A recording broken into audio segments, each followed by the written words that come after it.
Welcome, brave souls, to the chilling depths of horror in detail, the realm where the shadows whisper ancient secrets and nightmares come to life. I am your guide through the darkness, and on this channel, we delve into the spine-chilling world of Skinwalker horror stories that will send shivers down your spine. First story. What it's really like to be a matured Skinwalker. I tried to jot down all the explanation that came to my mind last night, and rereading it made me realize it was oddly difficult for others to understand. So perhaps this time I would start the story way back when I was first born and work my story up to now, as a not-so-human human. I'm a Skinwalker, or I figure that's what I'm called. Yep, that scary folklore kind of Skinwalker. First, let's clarify. No, we are not dogs with no tail or guys who walk on fours. We are not witches. We are not, once human, either. What you have read and watched online are lies, adaptations, and exaggerated versions of Skinwalkers during our early state of development. Think of a toddler learning to walk and talk. Being a dog, a fish, a deer, a bird, half a bird, or even the first few humans was our toddler phase. We were learning to mimic. I was born a spherical fleshy core the size of a pea, with an eye, a tail, and a mouth. A round red lump of tadpole red meat creature capable of seeing, eating, and doing some extraordinary things to survive. It is hard to have one word that describes what Skinwalkers do as infants. In fact, I don't think we even have a word for that. So I will try to break it down so everyone can understand the step-by-step process of us growing up. As a baby, I was durable and animalistic. I had a strong tail that allowed me to spring and jump like crickets, but it was instinct not to jump, as it requires energy to do so, and as a newborn you don't have the luxury of carbs. We were vicious, opportunistic hunters, and we had our foul odor to attract the first prey. Unlike other tadpoles who started underwater and preyed on fish, I started alone on land, probably because of my parents' choice of birthing location. My first prey was a bear cub during warmer season, which I was very proud of. It sounds way cooler to hunt a bear than a fish. I jumped into its nostril as it was sniffing me, then I wiggled my way up to the brain area. Their instinct told me to do three things: eat, copy, replace. I feasted on a small portion of the brain and quickly fell asleep. When I woke up, my first thin layer of protection had already coated my red skinless self, as if the resting time was my body breaking down the structure and chemicals of what I just consumed. It automatically made an exact copy of said portion. There I had my first apartment, inside a bear cub whose brain I gradually ate and replicated until one day I was completely able to control its limbs, although imitating the movements of other bears was awkward and proven to be an ugly task. The outer layer of myself at that point was the exact size of the bear's real, no longer exists, brain, while my real self, the red tadpole that I was, with an eye and a mouth, was resting peacefully inside, like a snail. Except the fact that I have two shells when you think of it, the bear body itself, and the layer I made that looked and functioned like a bear brain. The bear's head at that point was hollow without me. Soon I learned to behave and hunt salmons like other bears. Soon I learned to shrink and expand my brain shell. Then I learned how to temporarily travel outside of that shell. I would shrink my real body, open a small hole of this brain, and venture south to feast on the spinal bone marrow. It took me days to finally eat all of them and come back up top. Although I was very young, my dexterity allowed me to glue the brain shell to the fake spinal cord that I just made. Soon I realized I no longer had to venture out and use my real mouth to eat. I can consume the bones, muscles, and veins of the bear, as long as it touches my outer layer, the fake brain, and the fake spinal cord. However, the indirect eating process is significantly slower than eating with my mouth, as the enzymes my shell produced were not as concentrated. I gradually ate and faked the bear inside out. Then I learned to soften and harden my bear shell so I could shrink even more, to the point it felt like it was but a thin layer of meat wrapping around my tadpole core. I ate and cloned all the bones and muscles of the bear but left the fat and the skin, as it was nasty to consume. Had I shrunk my shell and left the bear there, it would have been nothing but its skin on the ground. Imagine a skinless, fatless adult brown bear walking around, or half of that imagery walking around. The tales of skinwalkers being dogs with no lower half, deer with no tail, humans who walk on fours probably stemmed from there. People saw our very first attempts to mimic living creatures, and we weren't so masterful at disguising. Again, we were toddlers. I didn't leave the bear and venture out as a skinless monstrosity, though. I lived in my comfortable home for a long while, until one day I smacked a domestic dog unconscious at night. I shrank all of myself as much as possible and left the deflated bear via its mouth. I grew from the size of a pea to a kidney bean before I left. I then wiggled my way to the dog's brain through its mouth. There I ate the brain within hours of the night. However, in the middle of my feasting poured in a new experience. I'd call it not food-related good memories. At first it was foreign and shocking to me, for I ate the bear's brain since it was a young cub. My entire memory as the bear was simply the joy of me eating salmons and berries. But when I was in this dog, it was something else. Joy and happiness that weren't associated with food, but with a foreign creature that was significantly taller than me, and in the dog's memories the creature always showed its teeth as if it was trying to eat the dog. I learned that showing teeth means aggression behavior back when I was a bear, because that was what older bears did. They tried to scare each other with their teeth. I thought this creature, the human, was trying to eat me, the dog, but at the same time the dog itself associated that aggression with joy. As a baby skinwalker, I didn't know shifting from one species to another would be such a challenge. And that was 11 years ago. I'm a male human host now, and I don't need to eat anymore, if not at all. I only eat to maintain the host's body. I don't take over people for the sake of comfort eating either. I only eat when I need a new identity. I don't eat their brain completely like I used to do, because doing so will kill the host immediately once I leave them. I learned that the hard way. I often have sex with the next potential host, and while they're sleeping together, I leave the worn-out home for a new journey. And yes, skinwalkers can sense each other. We can also kill if we want to, but challenging mankind is not our interest. We just want to survive and thrive as a species. It's no use trying to irritate the host. Second story. The Singing Skinwalker. This story was told to me by one of my good friends, who's of Navajo descent on her father's side.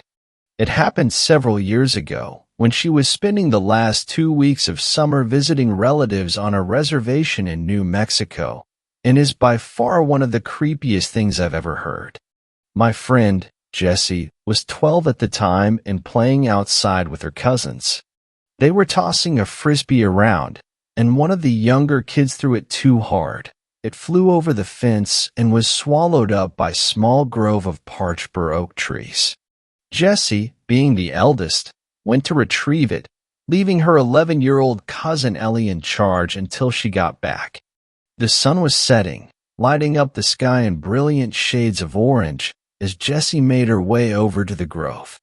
After some poking around, she found the frisbee caught in one of the tree's branches. As she climbed, she began to sing an old Navajo song, but paused when her body suddenly went cold. That's exactly how Jessie described it to me, cold, as if she'd been dunked in ice water. You know that annoying, scary story cliché of feeling like you're being watched? Well, it's only cliché because it's true. Jessie could feel a pair of eyes following her even when she looked around her and saw nothing. Seriously creeped out, she grabbed the frisbee and ran back to her grandmother's house, just in time to see the old woman step onto the porch and call for the kids to come inside. The true horror didn't start until several hours later.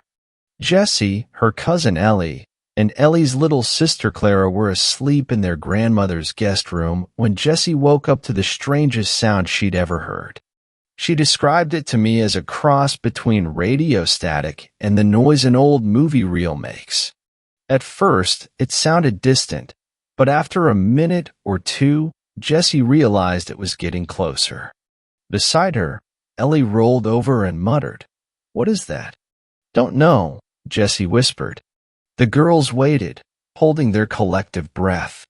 By now, the sound was right outside the window, and Jessie realized it was singing. At this point in her retelling of the story, Jessie went white and began glancing over her shoulder. She told me the song was the exact same one she'd been singing in the tree grove earlier. It sounded so wrong, she said, rubbing her arms as if a cold breeze had rushed by her. "Remember when we listened to that clip of the very first recording of a human voice? How weird it sounded." When I nodded, Jessie added, "It was like that, but a little clearer. Somehow, that made it even worse." Jessie and Ellie were both terrified, while Clara, unaware, slept on. Through the thin blue curtain over the window, they could see the dark shadow of something peering in at them. To this day, Jessie can't explain what motivated her to get up and see for herself, since she was scared shitless. Ignoring Ellie's protests, she slid out of bed and walked across the room on shaky legs. As soon as she drew back the curtain, she regretted her decision. Staring back at her was the most horrifying creature she had ever seen. It had the head of an emaciated deer, with antlers like dead tree branches and eyes so black they seemed to absorb the faint silver moonlight. It had a scrawny humanoid body with abnormally long arms and legs, and as Jessie stood there, caught in its hideous gaze, it raised a clawed hand and scratched at the window with a horrible screeching sound that made Jessie's skin crawl. It was Ellie's scream that jolted Jessie out of her terrified stupor. She stumbled back from the window and landed on the carpeted floor. Clara woke up and began screaming too. Then their grandmother ran in and turned on the light. The thing at the window had vanished, leaving behind 3 long scratches in the glass and 3 terrified little girls. Jessie's grandmother managed to calm the hysterical children enough so they could tell her what had happened. As she listened, her age-weathered face became progressively paler. She hustled the girls downstairs to the living room and made up a bed for them on the couch. She then sat by them all night, and whenever one of them asked her what was going on, the old woman simply shook her head. Needless to say, Jessie and her cousins didn't sleep for the rest of the night. The next morning, Jessie's grandmother announced that everyone was to stay inside that day. No arguments. She looked so shaken nobody dared protest. Around noon, she called for a medicine woman to come and bless the house. Later, after the woman left, Jessie marched into the kitchen where her grandmother was loading the dishwasher. "Tell me what that thing was," she said bluntly. Her grandmother sighed and motioned for Jessie to sit down. "You have heard the legend of the Skinwalkers, yes?" Jessie frowned and nodded, vaguely recalling the story. "So that was a skinwalker?" Her grandmother nodded. "Yes." "Grandma," said Jessie as a light dawned, "I think it overheard me singing in the tree grove yesterday." Her grandmother's dark eyes narrowed. "Why do you say that?" "Because it was singing that same song. You know, the lullaby you used to sing to me when I was little." Her grandmother was silent for a long time before whispering, "You are a very lucky girl, Jessica, but luck has its limits. From now on, you must be more careful." The look in the old woman's eyes as she spoke those words still haunts Jessie to this day. As I said earlier, that was years ago, 7, to be specific. Jessie has returned to the reservation many times, each without incident, but she has never set foot in that tree grove again, and probably never will.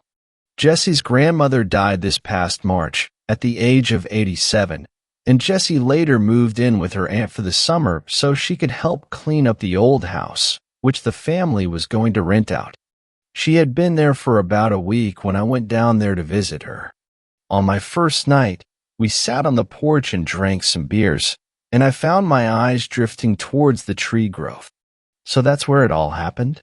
Jesse shuddered and nodded. Yep. Tomorrow, I'm taking you to the medicine woman and have her bless you. Is that really necessary? The look Jesse gave me nearly turned me to stone. You think nothing will happen to you because you're white. But when you're in Navajo territory, you're in Skinwalker territory. Take caution. I nodded. Yes. That night, I swore I heard radio static outside the house. When I brought it up to Jessie the next morning, she didn't speak, but grabbed my arm and practically dragged me to the medicine woman, where I was blessed. Nothing happened for the rest of the trip, and I went back to the city unscathed. I didn't post this here with the intention of teaching a moral, but I suppose if there is something to be learned from the story of the singing Skinwalker, it's that there are things out there we can't explain. The look in Jessie's eyes when she recounted her experience told me everything I need to know. What she saw truly horrified her, and all I can say is, I'm grateful I didn't have to go through it myself. Third story. There's a Skinwalker in my neighborhood.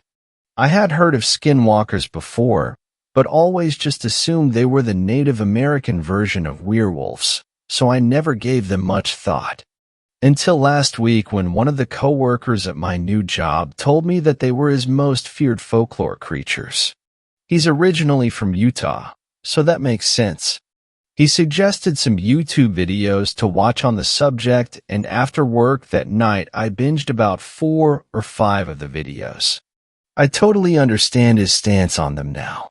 I live in rural South Carolina, so to be completely honest, I wasn't too worried about the possibility of running into one. My coworker told me that they're basically a Midwestern thing. I'd be more worried about Wendigos if I were you. He joked the day after I watched the videos. We had a good chat about Skinwalkers and Wendigos during our shift and just reveled in the creepiness of them. I mentioned how one of the tales said that the more you talk about Skinwalkers, the more they're drawn to you, and he made sarcastic ghost noises to keep the mood light. That night I showed the videos to my fiancée. She was way more creeped out than I was. I became kind of obsessed. I love scary things and couldn't help but watch every video I came across. I discussed Skinwalkers with my other horror enthusiast friends, looked up Skinwalker art, read true Skinwalker stories on Reddit, just to head first into all things Skinwalker. This went on for a few days until I started feeling a little burned out on the subject. I live in a fairly nice neighborhood where all the houses are on one side of the street. On the other side is property that used to belong to the local elementary school. The building is on the next street over, so basically it was like the school's backyard or whatever.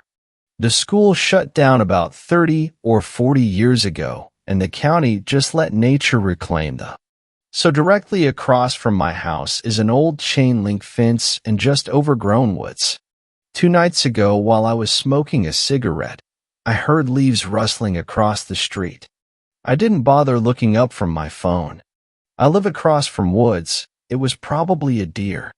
The rustling stopped, then started again, and it sounded like whatever was over there was running back and forth along the fence line, panting like a dog. This caught my attention. There had been a few rabies cases in my town 2 months back, so a strange dog running around in the middle of the night was definitely something I'd want to keep an eye on. I look up from my phone in the direction of the sounds, and they just stop. It was like the thing knew I noticed it. I strained my eyes trying to see what it was, but it was obscured by the overgrowth. I didn't look away. Must have stared at the spot for at least a minute. It didn't make another sound, didn't move again, so I knew it was still there.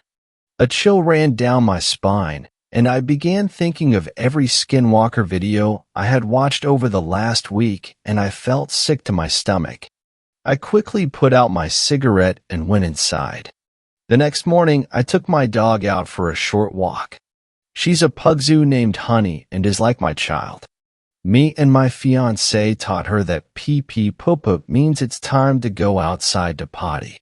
It's the cutest thing. Anyway, this particular morning I take her out to the front yard to do her business. She pees and then walks around sniffing for about 5 minutes before walking to the side of the street and sitting down. She's never done this before, so I was a little annoyed. I tugged on her leash lightly and tried to coax her back toward the house. Come on, honey. Gotta poo-poo. She didn't budge. This dog could be stubborn sometimes, but this was something else. She tugged back against the leash and just stared across the street, sniffing the air occasionally. It was then that I realized she was staring at the exact spot that I heard the thing the night before. I got goosebumps and I quickly picked her up and began walking back to the house. As I got closer, I noticed something on the ground by my front steps. It was one of the Halloween decorations my fiancé had hung up on our house. Plastic black roses with plastic eyeballs and spiders on them. The stems were wire so they can be wrapped around things to keep them secured. This flower was torn apart. Something had come onto my porch, taken down the flower, and torn it apart, leaving it lying in front of my steps. I picked up the flower and threw it away. I didn't tell my fiancée. I didn't want her freaking out. The rest of that day went by uneventfully. That night, I told my coworker about what happened, and he looked a little concerned but brushed it off. Said what I heard was most likely just a dog and the flower was probably knocked down by the wind. I had my doubts. As I was walking to my door after getting home from work last night, I heard that same panting as the night before, and the clicking of claws against asphalt. I turned quickly to see a dog that looked like a brown mangy bull terrier hauling ass down my street. The street is probably about 40 feet away from my front porch, so I couldn't get a great look at it. But I could tell it was only running on 3 legs because one looked mangled. It turned quickly and darted into the tree line across the street through a part of the fence that had been pulled back. The fence wasn't like that earlier that day. That's when I noticed that the dog didn't have a tail. I almost threw up. Skinwalker legends say that when they take the form of an animal, they never have tails. I tried to rationalize it to myself. Maybe it just had a stub tail that I missed because it was running. I immediately went inside. My fiancée was sitting on the couch petting Honey. She could see I was upset and asked me what was wrong. I told her nothing, just almost got clipped by a car before I pulled into the driveway. She got up, hugged me, and cursed the person that almost hit me.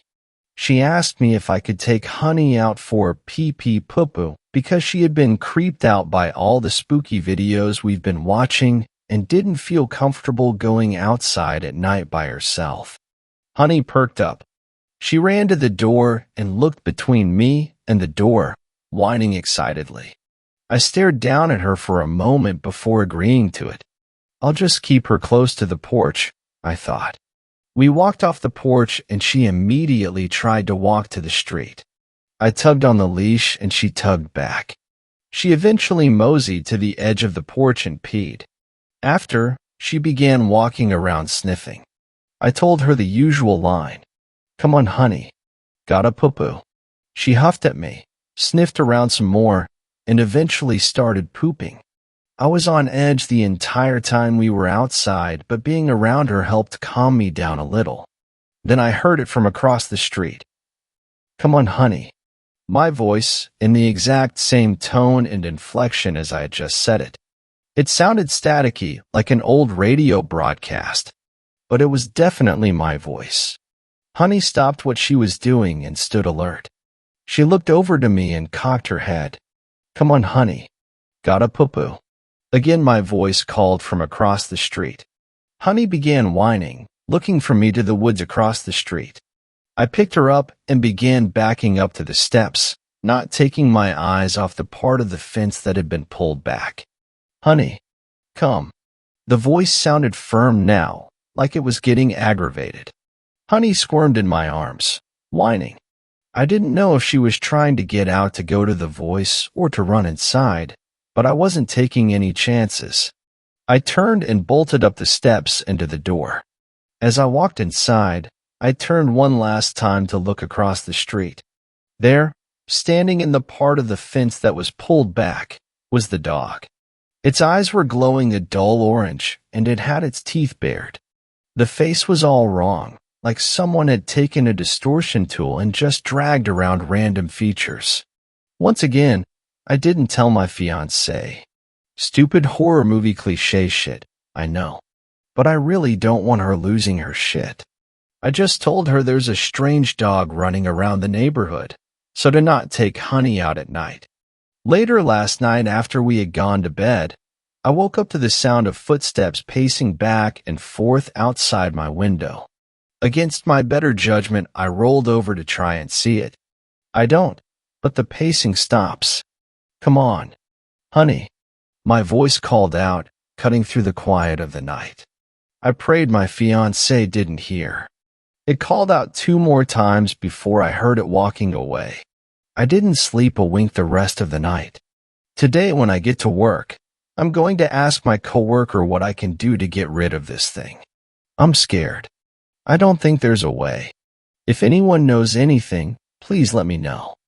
4th story. The Wolf at Skinwalker Ranch. My wife and I were sitting on the front porch after a long day of moving furniture and boxes into our new house. We were tired, red-faced, and sweating after sharing the burden between the two of us. The sun was setting on the horizon as we sipped our warm beers and looked out over the landscape of our newly acquired ranch. Fields stretched off into the distance as far as the eye could see, not a neighbor in sight for miles. The cows were grazing, looking unhappy, their tails hanging straight down as they ignored the fresh grass all around them. I figured they were just upset from the long move. "Why do you think they needed so many locks?" my wife asked, taking a sip of her beer. It was the elephant in the room, so to speak, and I had to admit I was curious about it as well. Every door in the house had a deadbolt on it, inside and out. Not only that, but the windows were shielded by thick iron bars. The old owners had left long before we could ask them about it. The folks who lived here before were probably paranoid about home invasions so far from the city. "We'll take them down and I'll fill the screw holes with wood putty. We'll paint them over and they'll be good as new. You wanted to redo the trim anyway. And the bars on the windows? That'll take a bit more work, but I can get it done before the weekend. I'll just have to run over to the hardware store to grab a few things. I can't find some of my tools. Maybe they got lost during the move." My wife was no longer paying attention. She was staring at some point far off in the distance. "What's that?" she asked, pointing. I followed her finger and looked to see a large gray wolf moving in the fields. It seemed to be stalking deliberately toward us, marching at a steady, quick pace. It came to a fence and did the strangest thing.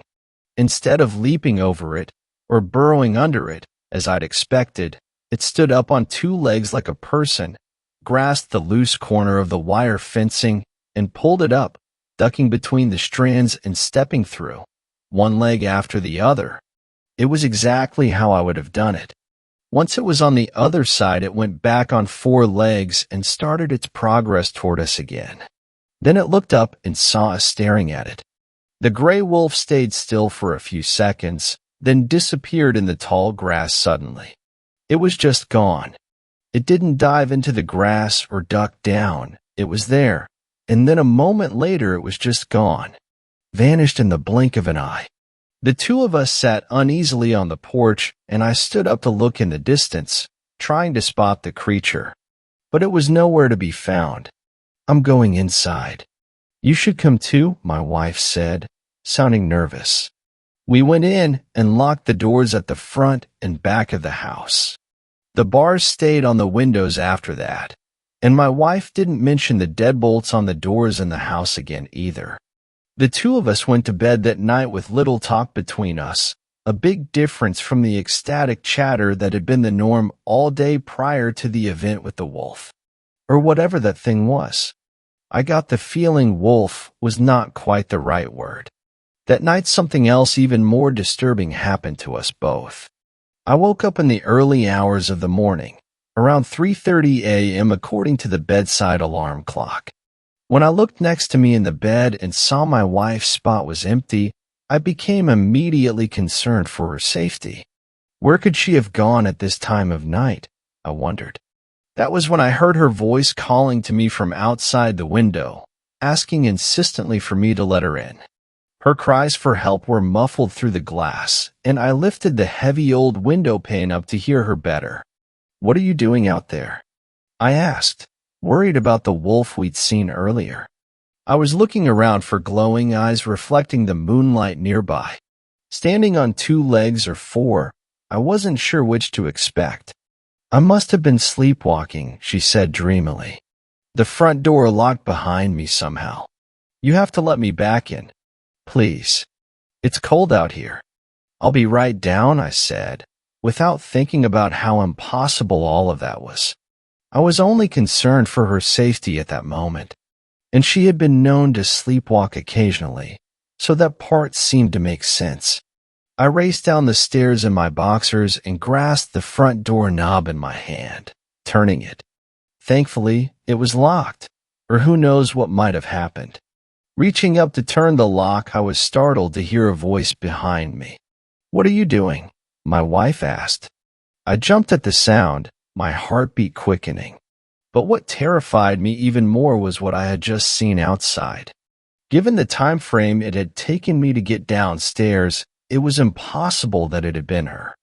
It was like someone else had been out there, wearing her skin and speaking in her voice.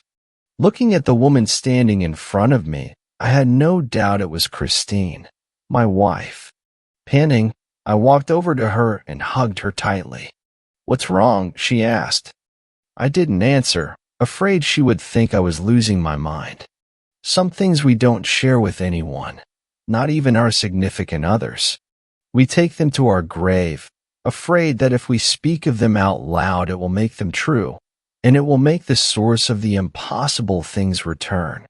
So instead I just took her hand and led her up the stairs, looking back nervously over my shoulder at the front door, waiting for the sound of a key turning in the lock, or the sound of it being broken down by powerful forces beyond my control. Instead, there was a gentle knock, polite almost at first, but then the fist began to pound against the front door of the house louder and louder, more and more insistently. My wife stopped, turning around to look at me on the stairs. "Who could that be at this time of night?" she asked. "Just ignore it. Let's go to bed. They'll go away, eventually." After a few moments of hesitation, she turned around and began going up the stairs once more, taking a couple nervous looks back as she did. We kept walking up the stairs as the pounding continued, devolving into steady scratching noises that didn't cease until daybreak. "What were you doing down in the basement last night?" my wife asked at the breakfast table the next morning. Neither one of us mentioned the sounds at the door the night before. We were both trying to act like it had never happened. In the light of the morning, it seemed like a shared hallucination. A bad dream brought on by warm beer and too much time spent moving boxes without enough assistance. "In the basement?" "I wasn't in the basement," I told her. "Yeah, you were. You were calling my name, asking me to come down there." I looked at her with concern. "When was this?" "Right before I found you at the front door. I figured I just missed you, that you found whatever you were looking for down in the basement and went into the kitchen for a snack or something. But then I found you by the front door. I was never in the basement last night." She looked at me, puzzled. "Of course you were. Who else would have been calling for me from down there?" I debated telling her what I had seen outside and decided I probably should. We were clearly dealing with something very strange here, and we needed to be on the same team if we were going to figure it out. "Christine, did you go outside at all last night?" "No." "What does that have to do with Dash?" "Okay. So, here's the thing. I saw you outside. At the same time when you were going down to the basement, you were calling to me from out front, saying you had been sleepwalking and you were locked out. That's why I was at the door. I never went down to the basement, and I don't think that was really you outside, either. I think there's something else causing all this to happen. What the hell could cause that to happen? I opened my mouth to answer when there was a polite rapping at the door. The two of us sat dead silent for a few moments, unsure what to do. The knocking came again, and I heard a man's voice, muffled through the door, saying, "There's a car here. Maybe they're out in the fields. Should we just leave it on the doorstep?" A woman's voice asked. "I don't like being here any more than you do, but that seems a bit rude. Maybe we should come back." Christine and I both stood up, sensing that this was not the same entity from the night before. I don't know how I could tell, but I just could. This wasn't an evil presence, it was just some neighbors coming by to welcome us. And they sounded like they might know something more than we did about the ranch and its mysteries. I opened the front door and saw a man and woman with their backs turned, walking away from us. They spun around when they heard the sound of us opening up. "Oh, hi there. We're the Turnbulls. We live down the road. Technically next door, as if there is such a thing out here. But we do share an easement with you to access the river. Jack takes the cattle down that way sometimes for a change of scenery." The man put his arm around his wife's shoulder and whispered something in her ear. She abruptly stopped talking, realizing that she was rambling on nervously. "Sharon, I'm sure they don't want to get into all that. We just wanted to stop by and welcome you to the neighborhood, so to speak. It's nice to have another couple living next door again. This place has been empty for so long." My wife and I looked at each other with surprise. As far as we knew, the place had been occupied right up until our arrival. It hadn't shown signs of disrepair or neglect, so we'd had no reason to think otherwise. Really? No wonder the place was such a bargain. How long was it empty for? The man and woman shared a look. "Oh, not that long. A few years. Anyways, we just wanted to bring this casserole. We have a few errands to run, but it was great meeting you both. Come on by our place anytime. We're number 56981. The next driveway on your side. Up that way," the man said, hooking his thumb eastward. I had never seen anyone introduce themselves and run so quickly. I tried not to take it personally. "It was so nice to meet you both," the woman said, taking a few quick steps towards my wife and handing her the casserole dish. "You can keep that dish, by the way. It's Pyrex.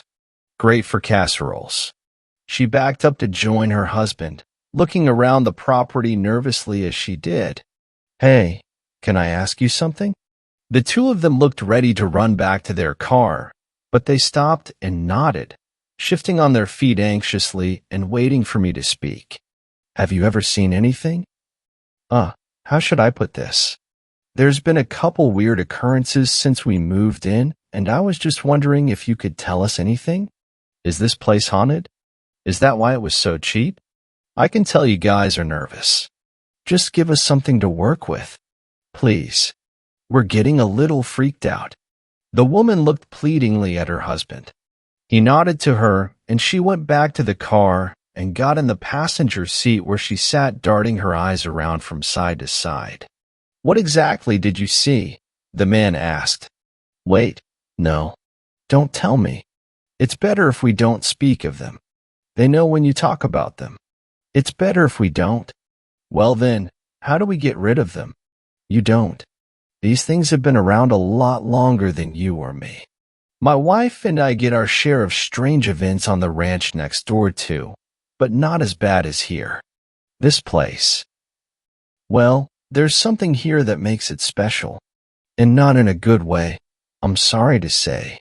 I'd tell you more, but it would only make things worse. It always does." There was a sound of knuckles rapping against the glass, and I looked to see his wife banging on the car window, looking with wide eyes at us and pointing into the distance, towards the fields. My eyes followed where she was pointing, and I looked to see the large gray wolf was back, and it was moving towards us again. I told you, we're not meant to speak of them. I need to go. The two of you should decide soon if you want to stay. This place will change you, and it will take things from you. You only get so long to decide. If you wait to see what the changes will be, it will already be too late. Trust me. With that, he turned away and went back to his car.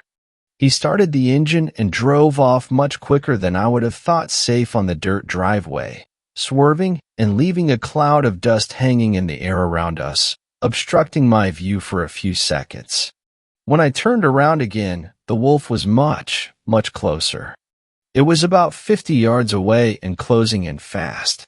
It was looking at me intently. My wife was running back towards the house, yelling at me to come, but I was frozen, watching the wolf as it stood on its hind legs again. Not a wolf. Stop calling it a wolf. It's not a wolf. It's just trying to fool you into thinking that's what it is. But it's so much more dangerous than that. I tried to take a step, but my legs wouldn't budge. My eyes were locked on the wolf as it began to stalk towards me, no longer an animal, but something else wearing an animal suit. The ancient leathery-skinned humanoid beneath the wolf armor could be glimpsed occasionally as it strode like a hunter in my direction, taking long steps, moving low to the ground. The fur pieces were simply strapped onto it like clothing, the wolf head strapped on like a hat. "What are you doing? Get in here." My wife yelled one more time, and my foot suddenly started to move. As soon as it did, I found I was unfrozen and finally able to start running, and not a second too soon. The house was close, but the thing was fast. When it saw me beginning to run, it became a wolf again in an instant. The idea that it was anything but that seemed ludicrous as I watched it race towards me on all fours, its snapping jaws dripping saliva as it dove to cut me off. This thing was a massive gray wolf, through and through. It could be nothing but that. And yet my eyes had begged otherwise just a moment before. If not for my wife, it might have gotten me. But she saw what was happening and took a large rock we had been using as a doorstop and threw it straight at the thing's head. It missed, hitting the beast in the shoulder instead, but it was enough to drive it back for a brief second, which was all I needed. I ran into the house and slammed the door shut behind me. An instant later, the scratching began again. Soon there was another one at the back door, scratching it as well. The sounds continued for hours. When the noises stopped and I finally ventured outside again, I found that 3 of the cattle had been killed. The others were scared out of their wits, hiding huddled together in a corner of the field near to the house. Their eyes darted around the fields, reminding me of how the neighbors had looked as they scanned our property for the things lurking in the shadows. I was beginning to suspect we were not going to be able to stay in this place much longer. Even if we could survive, this was no way to live. That night, my wife and I sat in the living room with all the blinds and curtains drawn, discussing what we would do. The house wouldn't sell quickly, that much was obvious based on the neighbors' statements. The two of us decided we would leave in the morning, regardless. We would stay in a motel until we found an apartment to rent, sacrificing all of our investment in the house. Even if we put it up for sale again, it would be a long, long time before we made any portion of our money back. But it was too dangerous and too terrifying to stay. "I'm going to bed," my wife said, looking tired. "Come upstairs soon, okay? I don't want to be alone." "I'll be up in a minute," I told her. "I just want to grab a glass of water." She nodded sleepily and went up the stairs slowly, looking depressed. We had dreamed about this move for so long, and now it was all coming to ruins. I felt sad about it too. I went into the kitchen and poured a glass of water. After drinking it down in one long gulp, I decided I needed another. It had been a long day, and I'd been too distracted to drink anything. A noise came from upstairs, a scraping sound like claws. Setting down the glass, I turned around and listened closely. Christine? She didn't reply. I took a few steps across the linoleum floor of the kitchen before calling out again. Once again, there was no answer. By the time I got to the bottom of the stairs, my heart was pounding so fast and hard I felt like it would beat right out of my chest. I opened my mouth to call her name one more time when I saw it. The wolf that wasn't a wolf strode on two legs across the gap at the top of the stairs, then disappeared around the corner, heading towards my wife. It was so quick that I thought for a moment I could have imagined it. Just a gray blur that was gone in an instant. If not for the fact that it looked down the stairs at me and smiled, its long canines gleaming in the light. Its eyes were pure blackness. I ran up the stairs as fast as I could, terrified of what it would do to her. When I got to the second floor, I looked down the hall to see all of the doors were closed. It was as if the whole thing had really been just my imagination. Taking an unsteady step towards the bedroom, my heartbeat did not slow down even slightly. My hand was shaking as I reached for the doorknob, turning it and entering the master bedroom. I entered hesitantly, finding the room dark and my wife asleep in bed. Part of me wanted to wake her up, but for some reason I didn't. "It will be fine. Just go to bed," my irrational thoughts said. My pounding heart began to slow and my eyelids grew heavy. "This is fine," my mind told me. "Everything is fine. Just go to sleep now." Trying not to think of what I had seen just moments before, I climbed into bed, getting in next to my wife and shivering while my body warmed up beneath the sheets. There was a soft sound of padding footsteps outside the bedroom door. Scratch, scratch, scratch. Something wants to get inside the bedroom. And a strange, foreign voice in my mind is telling me to let it in. Fifth story. I think I had a run-in with a Skinwalker last night, and I'm afraid it might come back. This entire thing happened last night, and I still don't know how to feel about it. I'm honestly still shaken up. I'm afraid that my dogs might get hurt, or even my family. So I've come here in search of advice as to what I should do now. It must have happened around 8-ish, when my mom's girlfriend called me downstairs. She had asked me to help her burn some of the boxes we had lying around in the kitchen so we could clear up some space. We live in a pretty small house, 2 bedrooms and 1 bathroom for 5 people. I have 2 younger sisters, one I share a room with, 12, and the other, 10, sleeps in the living room most nights, and we live with my mother, her girlfriend, who is very, very mentally ill, mind you, and my dog Kobe, about 2 years old, Valentine, who we've had for 6 years, and their 3 puppies. So there really isn't a lot of room to go around, and we could use that extra leg room. So I agreed, and we took the boxes out from the house and into the backyard. Our backyard is the biggest in our small neighborhood and is not fenced in. And we are also one of the only houses on the block that has a shed, which is identical to our next-door neighbors. Our driveway reaches over to our shed, and since the yard is open, they both sort of connect. Anyway, while she was breaking said boxes down and lighting them on fire, I'm not permitted to use the lighter. I was putting Kobe out on the chain to use the bathroom. Don't worry, his chain doesn't reach all the way across our yard, and he was far away from the fire. While Valentine is roaming around the yard. The fire goes fine, and we burn about 2 or 3 big boxes with no problems. Everything was very under control, and we were even having fun with it. Around the end of the fire, when the flames had started to fade away, Kobe started running back and forth from the driveway to near where we were, barking frantically and trying very hard to get off of his chain like he was afraid and was warning us of something. When this happened, I also noticed that Valentine was growling in the driveway. So I got up and walked over to him to see what was wrong, and I smiled and asked him, "What's the matter?" in that sort of baby voice. But while I was standing there, I got that feeling. You know, the one where you know you're not alone. I could feel someone's eyes looking right through me. I looked over in the direction of Valentine's barking, and I instinctively yelled, "Oh my God," at what I saw. There was this inhuman-looking thing standing in the driveway only a few feet away from me. Despite having the light from the back door being open and the fire nearby, this thing was completely black. All I could see was its bulging eyes staring right through me, never wavering. It was so thin and tall, standing much taller than the small shed at the end of the driveway, easily 7 feet tall. And God, I could just feel that something was completely off about this thing.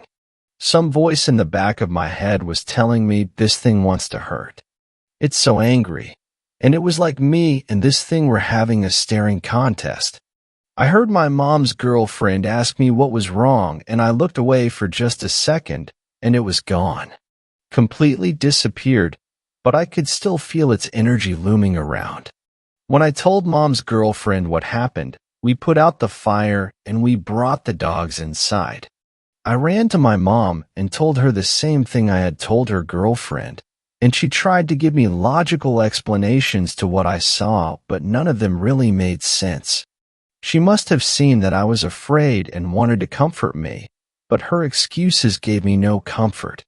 After that, I went up to my room with Kobe and I tried to shake off that feeling that thing had left me with, but honestly I couldn't. I was struggling for a while. I stayed up there talking with my boyfriend for maybe 15 to 20 minutes before I heard my mom calling for me from downstairs. Her and her GF had gotten into a fight, and she had locked herself in the bathroom.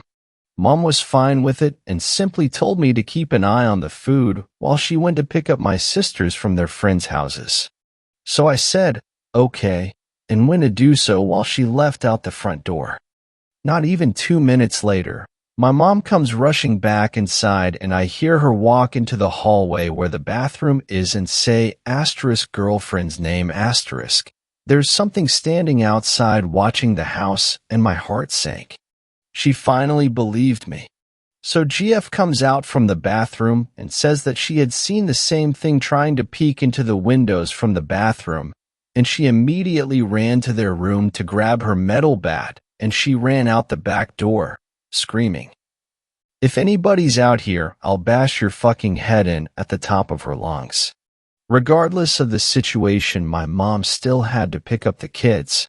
So I walked her out to the car, then quickly retreated back inside and grabbed a hammer from the closet. Kobe started slamming himself into the back door, screaming bloody murder out of absolutely nowhere. I had never seen him do anything like it before. So reluctantly, I put him on his chain so he could protect the GF while she was on the lookout. While this happened, I hid myself in the bathroom, since it's one of the only rooms in the house with a working lock, and I called my grandma who was at work and told her everything. She's a huge believer in this kind of stuff, just like I am. So she listened to what I had to say and tried to calm me down since I was absolutely losing my shit.